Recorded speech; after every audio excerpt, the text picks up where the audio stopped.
Right, what's happening, my people? This is Eval blood analysis.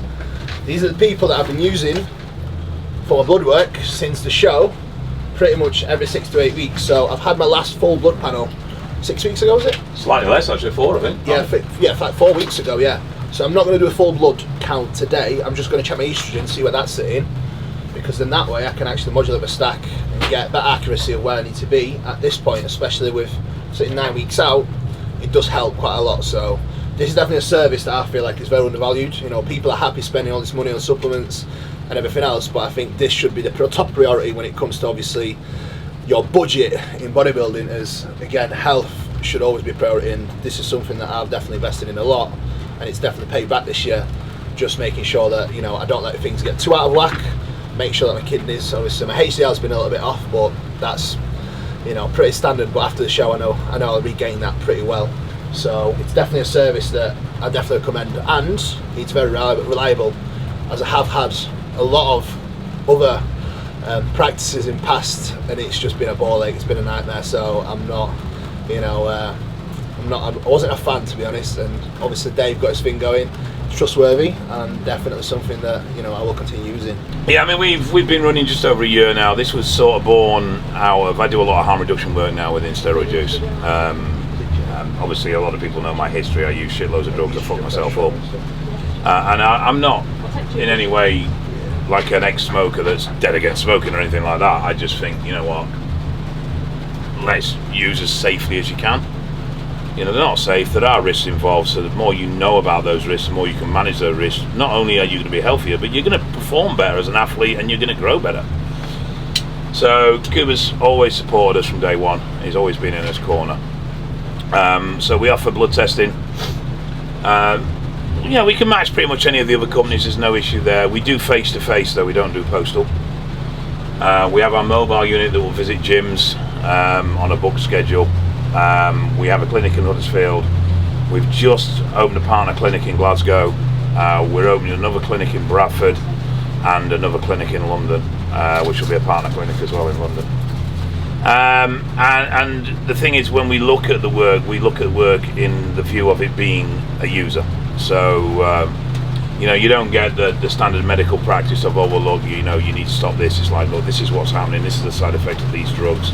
In order to manage this, do X, Y, Z, rather than the just say no attitude that you'll get from the NHS. So it's much more relevant to someone who does use us. They can get practical, realistic advice around what they're doing instead of just being told stop, which is the standard medical retort to this sort of thing. So it's definitely something that's very valuable. If you want to get in touch with Dave, I'll put his details in the bio. Obviously, if you want to, you can have it arranged at your gym or your facility, wherever you are. Obviously, if you get the numbers and sort it out with Dave, you can get it done. So yeah, definitely something that you should all be looking into. From a female perspective, low testosterone is incredibly common, and it's just not recognised in this country. They recognise it in America, but they don't recognise it here. Yeah. And there are over-the-counter things you can do to improve testosterone levels in a female. It doesn't have to be drug use. Yeah. Dave will be able to help with that as well. So get on it. Right, so we have arrived. I'll do the intro shortly and talk you through what we're going to do today. But first, as Ed said, we're going to see the business guy. Hi everybody. Hold up. It's like, oh, this is the business guy. Lovely speaking. For the people that are trying to get to where you are, because obviously a lot of people are inspired by you. What was it that set you apart? I know obviously the consistency with the else, but what about you got you to where you are? What do they do that you see other people failing at with regards to coaching? I just stayed relentless with it, mate. Relentless? Yeah, so like when I started, obviously it wasn't booming like it is now, but I still managed to kind of make it with it. So initially I was PTing and coaching and working the doors at the same time. Yeah. So that was from 18 till 21, and at 21, I think it was like literally 2 weeks before doing Universe, I was in a position where I could go full-time coaching. Right. And that was back in 2015 when coaching really wasn't in a place where, you know, it was booming, but I was literally relentless with it. So opportunities that came, I took it with both hands and I over-delivered rather than under-delivering. Okay. Yep. you always over-delivered, Rob? Yeah. You went above and beyond. Yeah, I've tried to every single time with every person, because the way I built it up, it was always more like word of mouth. So through people having decent experiences, it just went on from there. Massively agree with that. Because I'm sure he would say that he'd contradict you if he didn't agree with it. And you sticking to your guns and being authentic. And you always apologise if you're wrong, or like, I've changed my mind on this, I try to train slightly differently. Oh, that's mate, fine. Totally, like, even with Jordan, like, what we do now has evolved and changed so much over the years. Especially Jordan. Like, oh, yeah, mate, massively. So, like, it's a constant improvement, it's constant progression. So what we do now is just constant moving forward and forward, like, so it's definitely getting better. Like, I think so many people are open-minded enough when it comes to different ideas.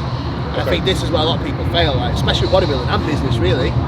Like, if you're so closed in on your own way, how are you meant to progress and move forward? Couldn't agree more.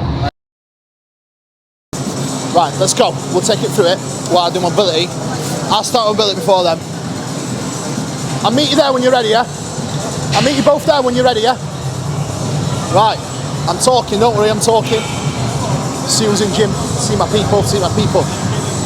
That's all right. You good, bro, yeah?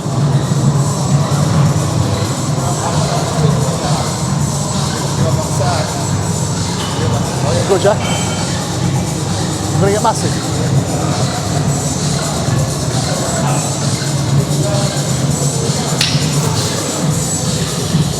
What are we doing here? Get your elbows back. You're gonna hurt your forearms, yeah? Drop that low, that's too heavy. That's too heavy. This is why your joints are hurting. That was fucking him up? Yeah, you're going way too heavy. It's one of my boys, one of my clients, overdoing it. His problem is, he works too hard. That's his problem. Innit? Yeah. Yeah. All I want to see is you drag your arm in whilst keeping your elbows back. From here, that's it. So using your handles to literally just move from here, there, and squeeze. That's it. That is it. Right? Yes. So you want to stretch. So you're stretching. This part is going to work the bicep in length and range. So in the stretch, yeah? So start here, stretch, and then you literally from here, drag in, contract, yep, and back down. Split second pause in the complete stretch, and then back in, yeah? Let's go.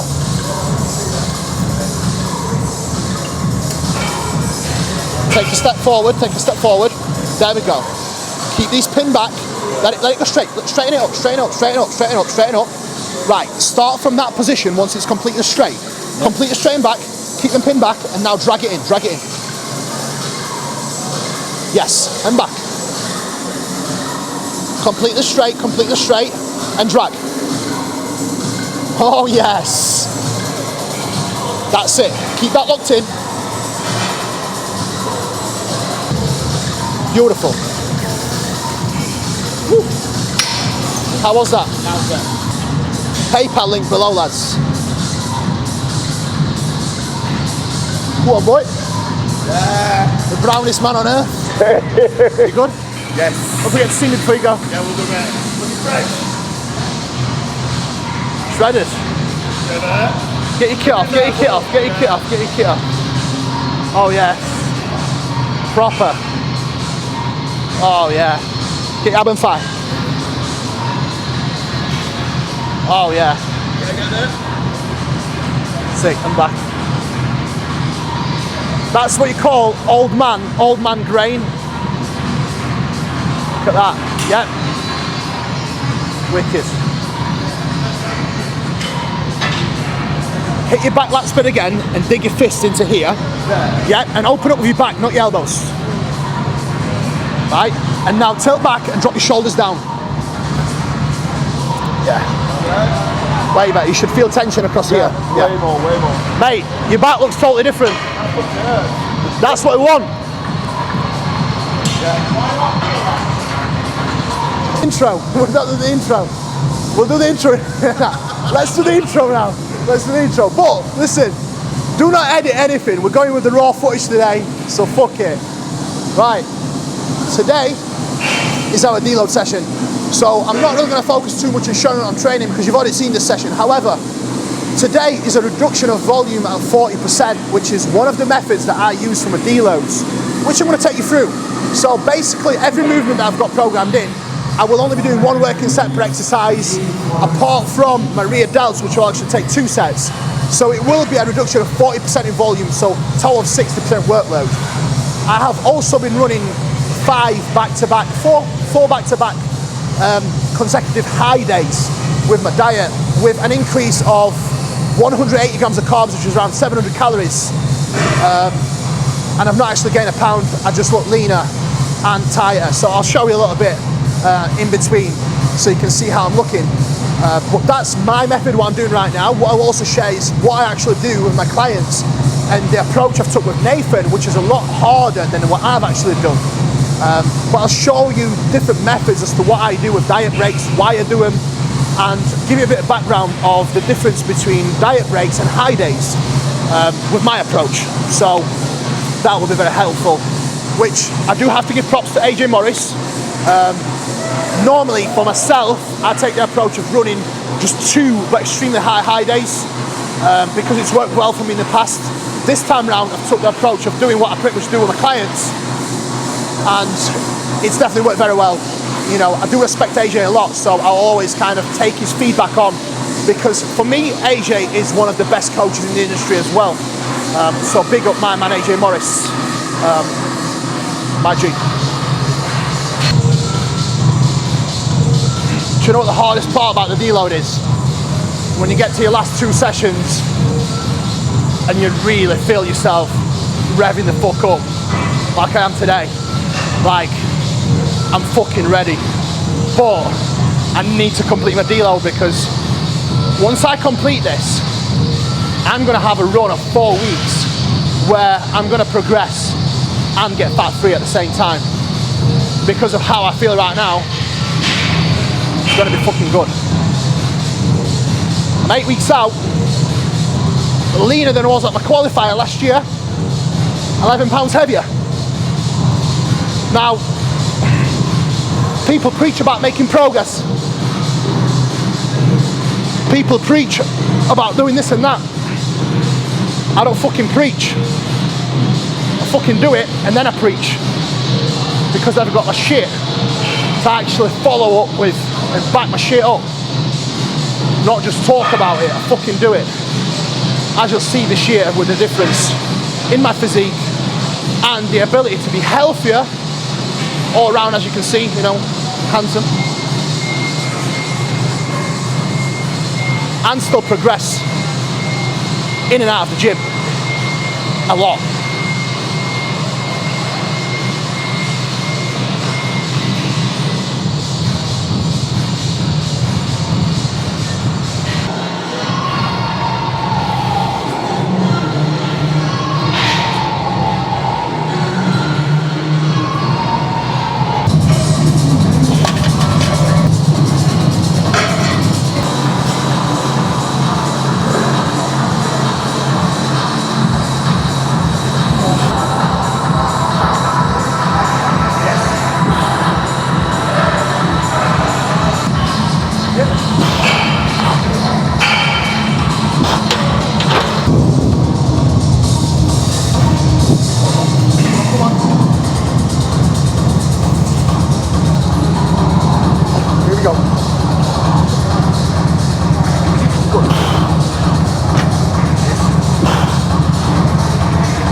Come on. Yep. Let's go. Yep. Come on. Hey, good. Yep. Hey. Let's go. Finish. You're a rep. You're a rep. More. More. More. Let's go. More. Yes.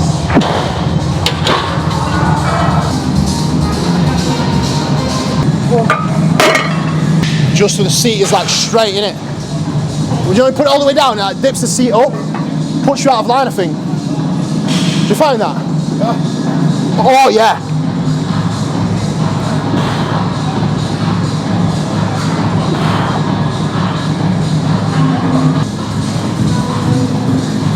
Thank you, I just need to have a look at the feedback. a fucking 1,000 times better. Generates so much more force Yep. as well. Much more stable.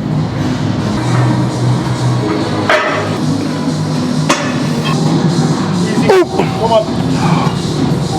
Yep. Oop. Oop. Oop. Yep. Oop. Come on. Oop. Come on. Attack. Yep. Oop. Yep. Come on. Mine easy. Take a rep. Take a rep. Let's go. What was that? Did you count the first one? Please. Yeah, 2 sets on this because, again, like I mentioned, it's a 40% reduction in total volume. We had 3 sets on here. So we will be doing 2 sets and then rest of the bits just 1 set. I even had a haircut for everyone as I was looking like a fucking grizzly bear. Hey, your barber punch, dude. Pardon? Hey, your barber punch. Oh yeah. I actually did it myself and then Meg finished me off.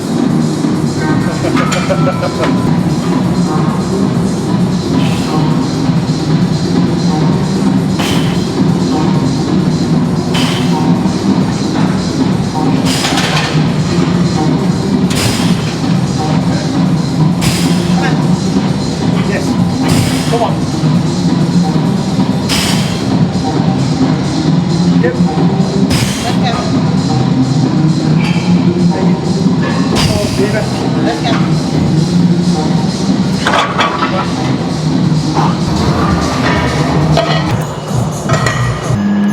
Just go to me. Yeah. Finish off back and touch. There. Actually, no, that. Right. Make sure you get that pause as well. Cue me, yeah? Let's go. Drag it down. Start pause and drive. Yes. Good. Good start. Yep. That's perfect. Aggressive. Yep. Yep. Good. Pause and slow. Pause. Drive. Yep. Come on. Take it. Take it. Emphasize the pause. Emphasize it. Finish it. Yes. More. More. That's the one. Leave it. Yeah. Come on. This is meant to be a Smith machine floor press. Our Smith machines don't actually go to the floor. So the pad behind us is mimicking the floor.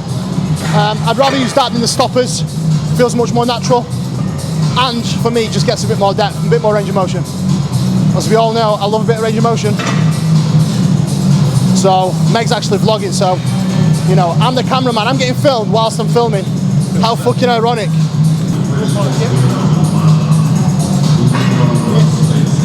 Yes, Meg.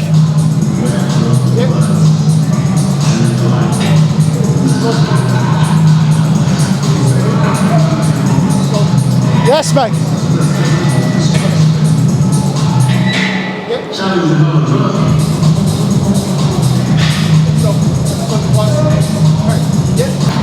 Yep.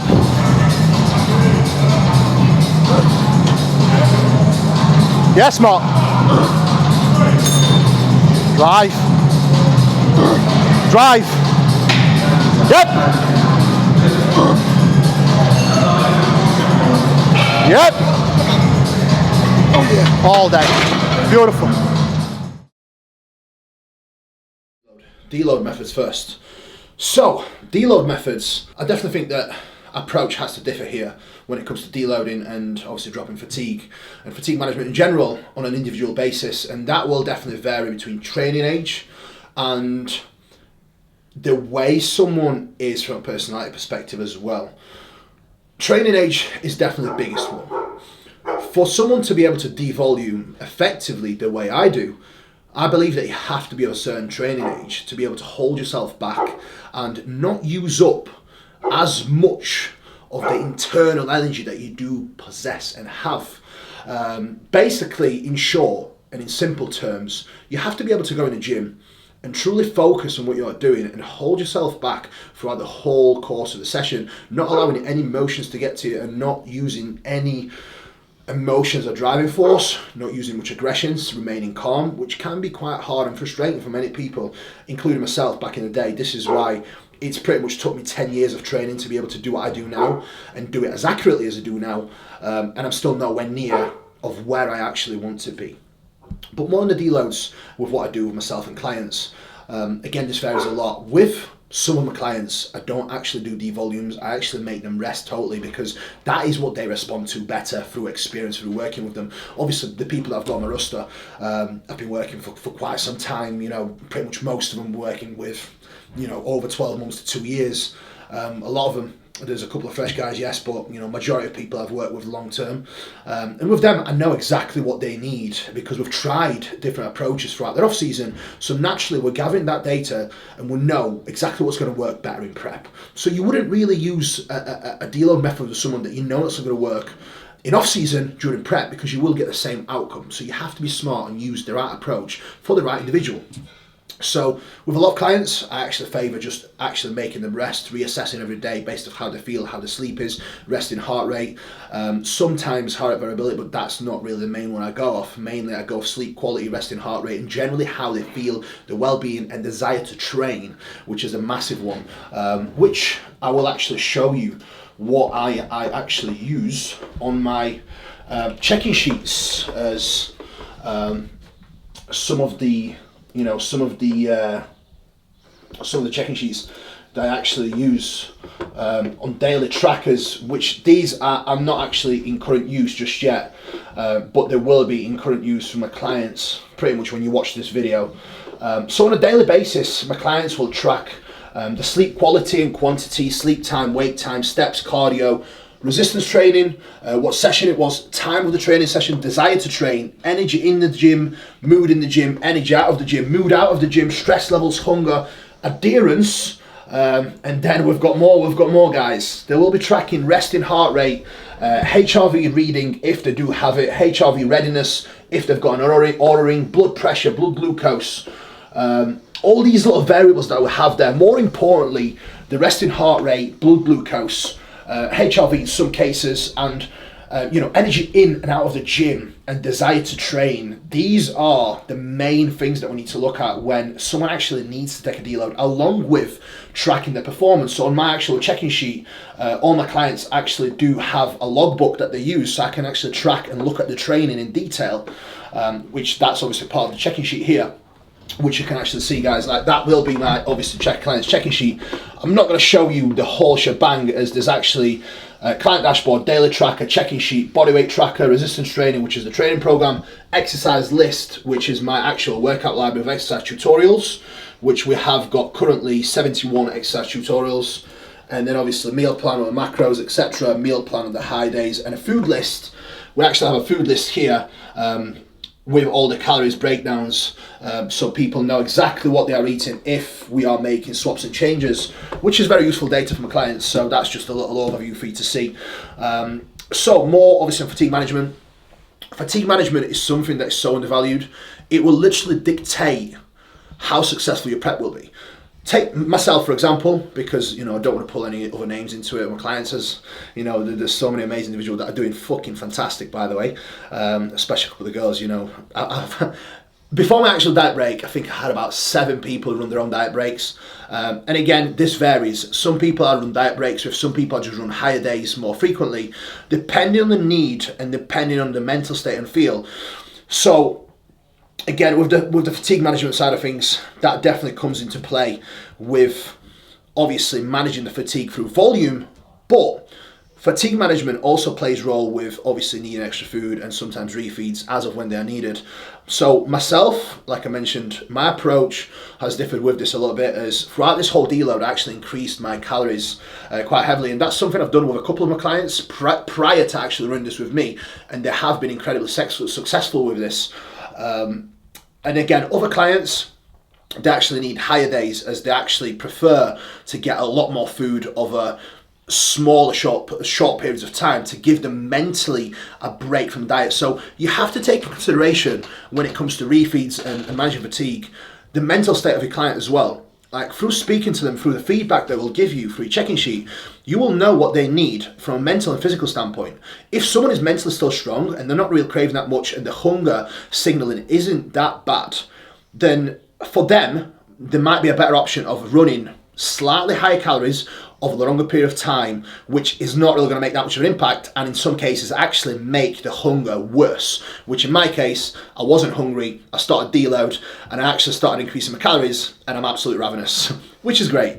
I don't mind that. But with some individuals that mentally are already struggling, they might need a different approach to a refeed and a deload. They might actually need days off completely. Days off where they don't do a thing apart from getting a low amount of steps in and actually using some different foods that will actually cover the boxes from a mental standpoint with ability to adhere to the plan, which is the most important thing with obviously achieving any success in this game. You have to be able to adhere to the plan. So you have to look at your client's mental state as to what approach you are going to take. And again, that will differ a lot. You have to recognize as to what your client's needs are from a physical and mental standpoint. Obviously, understandably, let's take a guess that, a client A and B will both need a refeed and they will both need a deload. Mentally, if someone is already breaking and someone's already quite low, give them 2 high days, which is my approach. Give them 2 high days and an actual off-plan meal where, we'll set a calorie target of like 1,200 calories, which will evolve, going out for a nice meal with a partner, whatever. Mentally, that will give them such a massive break and relief. What actually happens 9 times out of 10, they actually drop weight off the back of that. Just through drop inflammation and drop of stress. And the removal of fatigue is actually greater for these individuals. The individuals that are mentally in a much better position, and again, this varies person to person, that is not a knock on anyone, that is just a simple fact. Mentally, we all approach things differently, and we definitely handle things differently from a mental standpoint. So again, you have to recognise that and approach on an individual basis. So the other person on the side is the approach that I prefer, which is small increments of a longer period of time. That's definitely the best way that I go about things. So again, when to recognise a deload, like I mentioned, take care of all these metrics. Performance declines, sleep, quality and quantity declines, along with you waking up and struggling to actually fall to sleep, but still continuously being tired, not being ready to get out of bed in the morning and desire to train, and resting heart rate actually increasing. These are 5 factors that always will give you a good indication if you actually need a deload.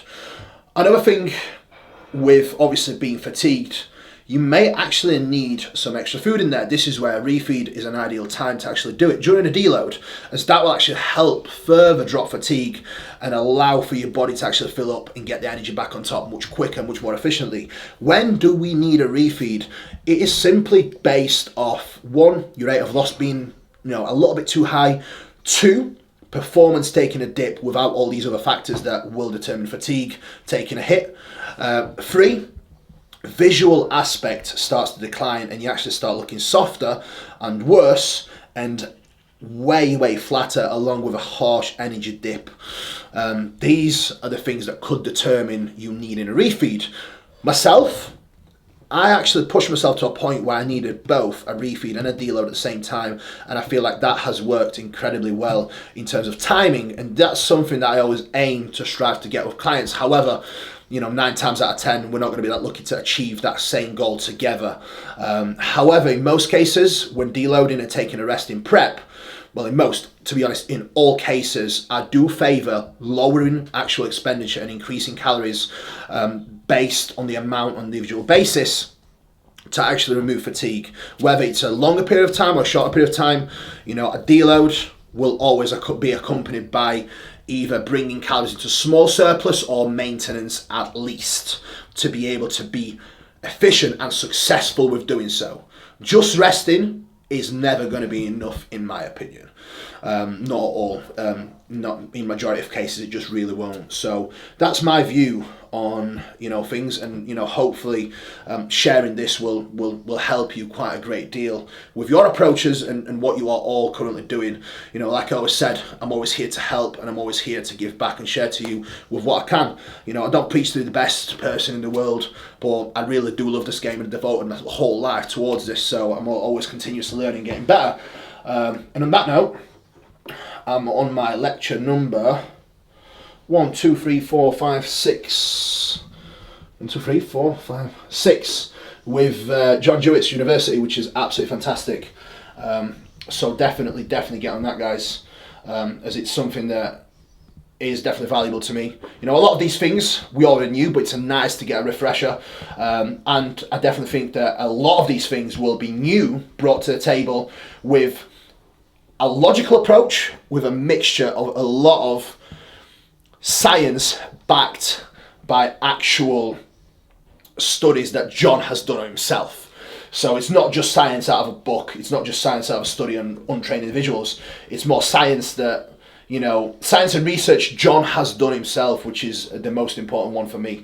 As you know, John likes to have, you know, the approach of science and, you know, in the trench experience together, which is for me an ideal scenario. So, you know, he's definitely someone I look up to a lot when it comes to logical thinking and, you know, being a great mind. So I'm definitely going to get stuck into that, as that's something I've done to support John, and definitely something that, you know, I will continue doing, especially with people that I like. There's so many people, great people in this industry that we can learn from. You know, there's John, there's Luke Miller, there's Nick Gloff, there's AJ, there's Joe Jeffries. You know, there's so many people and great minds that come out with so much great content that we should all be listening to.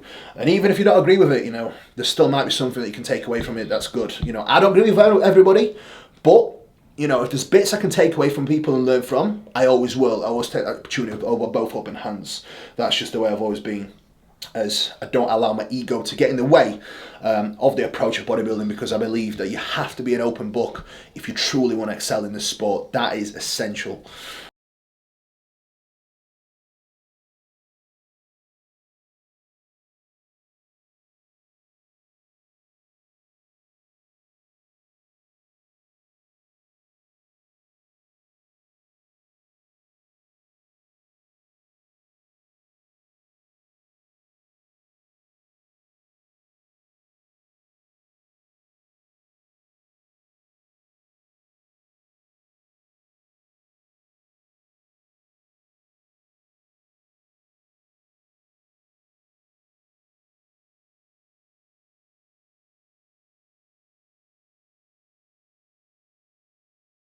We've got some more shit to talk about actually, haven't we?